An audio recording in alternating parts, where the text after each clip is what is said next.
Hey guys, Chris here. Today we have yet another video with Stian from the charging company Recharge. Welcome, Stian. Thank you. I'm very glad to be back, and we're outdoors. And it's Yeah, very nice. we're outdoors in nature, and you guys seem to like these videos with Stian. They're a little bit different because we always have, or we try to have interesting topics. And talking about topics, where are we today? Well, we are right on the border between Norway, where we are right now, and Sweden, which you see over there. And well, why are we here? Well, that's because we are going to look into some insights from Recharge's charging infrastructure, our network of chargers, where we see some differences between how Swedish EV drivers and Norwegian EV drivers charge their cars. And I think some of these insights are quite interesting. So should we just dive into the first one? Okay, before we do that, we can say, Hallå söta bror. Yes, hello Just say Sweden hey to all there. the Swedes. If you're a Swede, drop a comment down below and also give this video a thumbs up. So if we start looking into these insights, then we see that in 2022, Recharge delivered 64.4 gigawatt hours of energy to our charging customers. That happened across 3.5 million charging sessions. This is in Norway, Sweden, and Finland combined. Now, we would have had Finland in the background here as well, but that border is a little too far away. Well, so if I lift up the camera all the way, yeah, no, I don't maybe. think we still can see Finland. No, it's across those trees and a bit. It's just a little bit over there, trust us guys.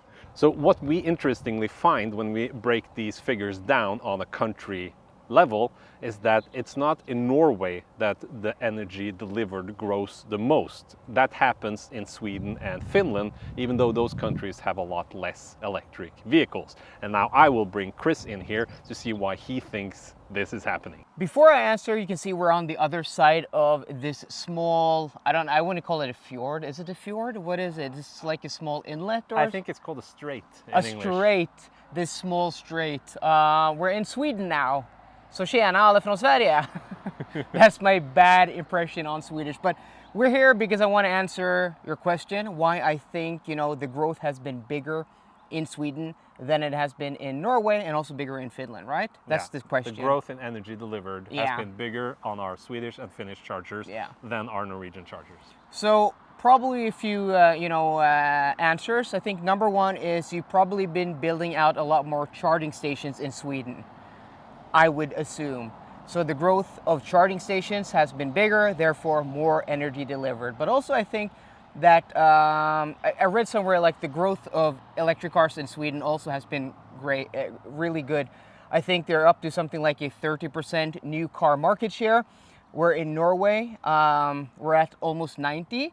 But we're almost, the market is almost saturated now in Norway. We're almost at 100%. So going from like 75 to 85% isn't going to yield a very big difference in energy delivered. So I think those two factors may be the main factors why the growth has been bigger in Sweden. And I think the answer is pretty much the same for Finland, but I don't think Finland actually has a lot of electric cars. I don't know the number of new EVs sold in market share. I can tell you what happened in 2022 in Finland was that they almost double their electric car fleet, but it's going from a pretty low number. So Finland went from 27,000 EVs. I'm talking battery electric here. So sure, BEVs.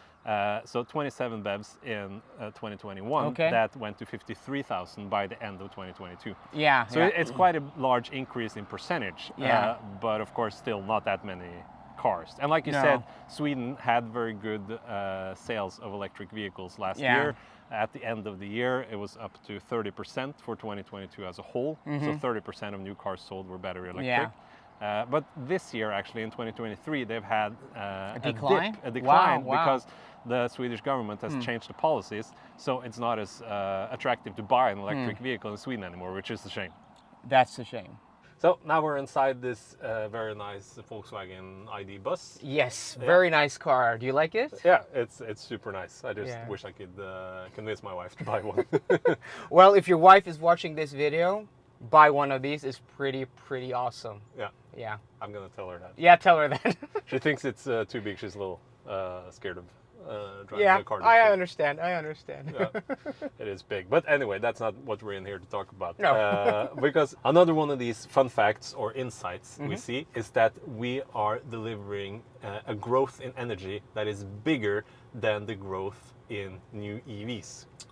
Interesting. So okay, that's interesting. Yeah, that's and very of interesting. course, that could mean that we are simply taking market shares from our competitors. True. Which could be, but I think it could also have other explanations. Do you have any thoughts on that? Well, newer electric cars have bigger batteries, right? And also people are probably, I mean, like when EVs came to market and started to become popular in Norway around 10, 12 years ago, it was mainly like a secondary car for a lot of families.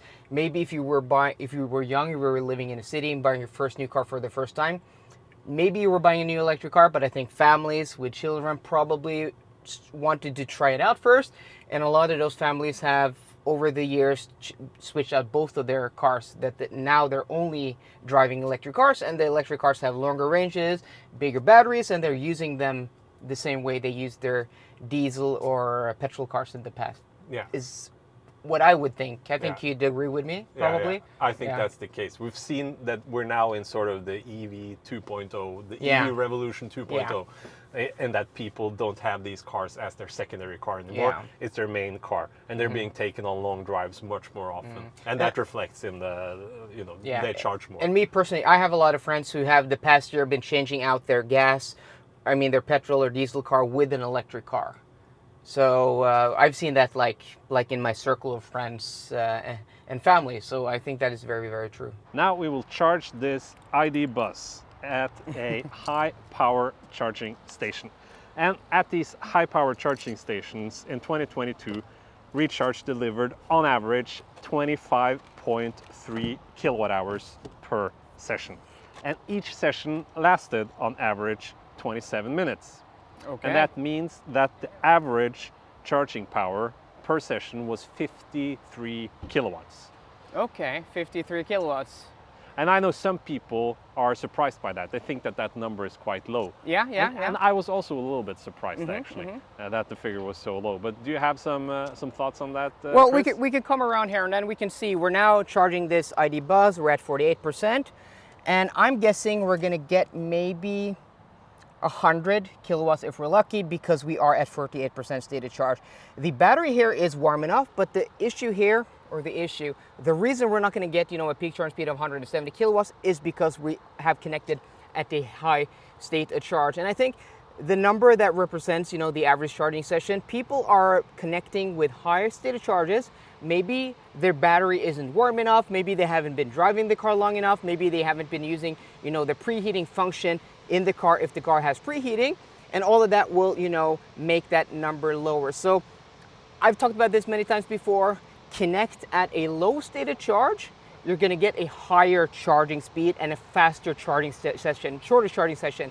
And also disconnect at 70 or 80%, because going to 100, you're gonna get a really slow charging session. And we can look here, 90 kilowatts. So we're not even getting 100 kilowatts. So if we needed 40% stated charge to go to our next destination, it would be better to just drive a little bit longer and then charge from a lower stated charge, because we would have gotten a faster, higher charging speed.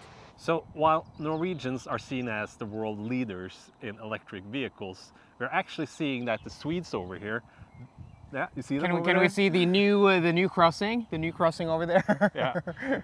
That's the crossing between Norway and Sweden behind us. And the people on the other side over there, the Swedes, they are actually getting more energy per charging. Yes, Sweden is beating us. No. The Swedes are getting more energy per charging session, and they're also charging their cars with more power on average than Norwegians, at least in the Recharge charging network. And that's kind of interesting, I think. And I have a theory. What are your thoughts? Well, this is probably the title of the video. Swedes are beating Norway at electric cars, which is true. I mean, this is true. These are the facts and the numbers you guys have from almost 4,000 charging points. And I think the reason is, well, a little bit what we talked about earlier, that there's a bigger increase in electric car sales in Sweden. And that means more of the electric cars on Swedish roads are newer than the ones on Norwegian roads. And that means that, newer electric cars, again, bigger batteries, faster charging, right? I think so as well. We have in Norway, we got started with electric vehicles so early that there's like 100,000 cars or more that can only charge at 50 kilowatts maximum. Volkswagen Leafs, e-Golfs, early Teslas, right? Yeah, exactly. It's not a Volkswagen Leaf, it's a Nissan Leaf. Volkswagen Leaf, Nissan e-Golf, Tesla Model 3 Series BMW. No, yeah, that's correct. So, but anyway, we have a lot of those cars in Norway, and in Sweden they kind of skipped that early phase of EVs. So, you know, there are Nissan Leafs in Sweden as well, but not nearly as many as in Norway. No, so of course. They bring this average down in Norway, while Sweden, they kind of jumped on the EV revolution 2.0 directly. So they have the modern cars with high power charging capabilities and much also, bigger batteries. Of course, So I think that's why, in some aspects, Sweden is beating Norway when it comes to EVs. Or you could say Sweden is beating Norway when it comes to charging. All right, so I hope you guys enjoyed some of these fun facts as much as I did. And if you want more of this stuff, we have a big report called Recharge Insights. We'll put the link in the descriptions down below. And you guys can download the report from there. You can also subscribe to the report because we do them quarterly and annually. So we'll be able to track the development of how people use our chargers and our network. It's, I would say it's a pretty unique report. As far as I know, no other charge point operator shares these kinds of insights. So for you charging nerds out there, this is a unique opportunity. And I, of course, have to say, if it isn't obvious already, this video, like every other video I do with Stian and Recharge, is sponsored by Recharge. And I'm so grateful to be working with you guys, because or else I wouldn't be able to make these videos. So for people thinking this is just one long commercial, it's so much more than that, because the insights, the information that Stian feeds me, it is so unique, and being able to work with the largest independent charge point operator in the Nordic countries is really a privilege. So if you want to support the channel, go to the other link. There are many links in the description box down below, and find your closest Recharge charger, because Recharge have been updating a lot of charging stations lately and building a lot of new ones. So yeah, I hope you enjoyed today's video. If you did, please drop me a thumbs up down below, and for more car content, as always, please subscribe. See you guys later, and goodbye.